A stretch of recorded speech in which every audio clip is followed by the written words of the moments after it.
Hi, boys and girls. We have another writing lesson to do today. I'm going to move myself over and let Lisa teach the lesson.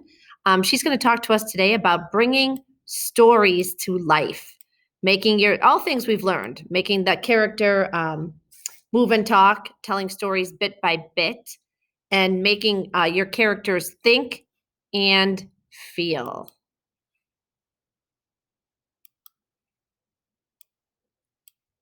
Hi writers, welcome back to today's writing workshop.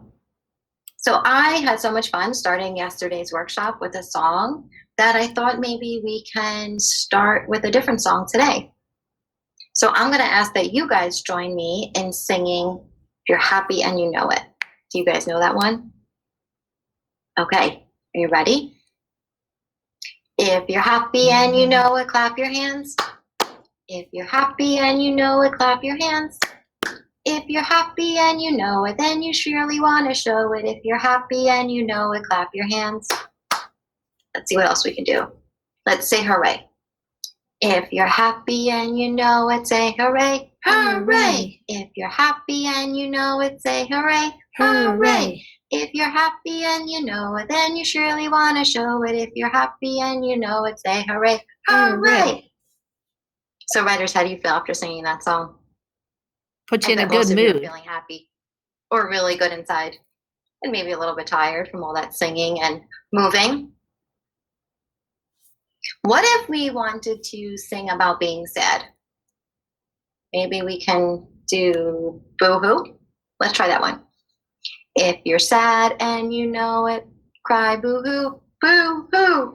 If you're sad and you know it, cry boo-hoo, boo-hoo. If you're sad and you know it, and you surely want to show it. If you're sad and you know it, cry boo-hoo, boo-hoo. Nice job, writers. Give yourselves a little pat on the back. So writers, you're probably wondering, why does Miss Lisa keep having us sing these songs for Writers Workshop?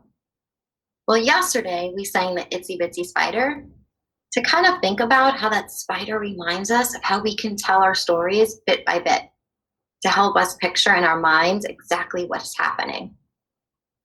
And today we were singing a song about being happy and sad, because that's another thing writers can do in their writing to bring their stories to life, is to bring some feeling into the story.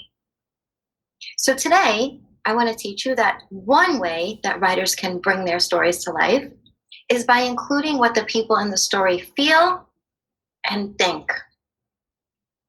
So writers can include in their stories making the people feel and think to really bring out the inside. That's another way that we can bring our stories to life. So I have my Memphis running away story. And I thought I can reread my story and just find places where I can add in what the people in my story were feeling and what the people in my story were thinking. Can you read along with me for the first page? So let's just remember there's me and Riley taking Memphis for a walk, right? One day, Riley and I took Memphis for a walk. Can I hold the leash? Riley said. Hold it tight, I said.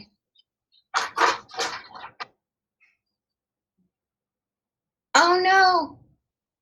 He saw a squirrel and chased him. Memphis started running so hard and so fast, his collar slipped over his head and he raced down the block. So writers, I'm gonna put myself back in that moment and I'm gonna ask myself, how did I feel? Let me bring out the inside. How was I feeling? So I remember feeling so scared, right? I was so scared that we would lose Memphis. So I should probably add in that feeling to let my readers know how I was feeling and bring out the inside. Let's try that another page. There he is, under the tree. We found him. He was sitting under a tree, looking and barking at the squirrel. I felt so relieved. I was thinking, we better get a different leash. So writers, did you see how I went back to my story and I tried to bring out the inside by making the people in my story feel and think. And I reread my story and I looked at the pictures and I tried to remember that feeling or what I was thinking. And then I planned out how it could go. So now I could write it into my story. So writers, as you're writing today, if you're starting a new story or if you're in the middle of another story, let's remember the ways we can bring our stories to life. We can unfreeze our people and make them move and talk. We can tell our story in small steps, bit by bit. And we can also bring out the inside, make the people in our stories feel and make them think. Thumbs up when you're ready to get started today. Okay, writers, go bring those stories to life. Okay, boys and girls, we're going to go ahead and get your writing journals out today. And you're going to either add to one of your old stories, or you can start a new small moment story. And I want you to include those things that Lisa taught us about today. How are your characters thinking? How are they feeling?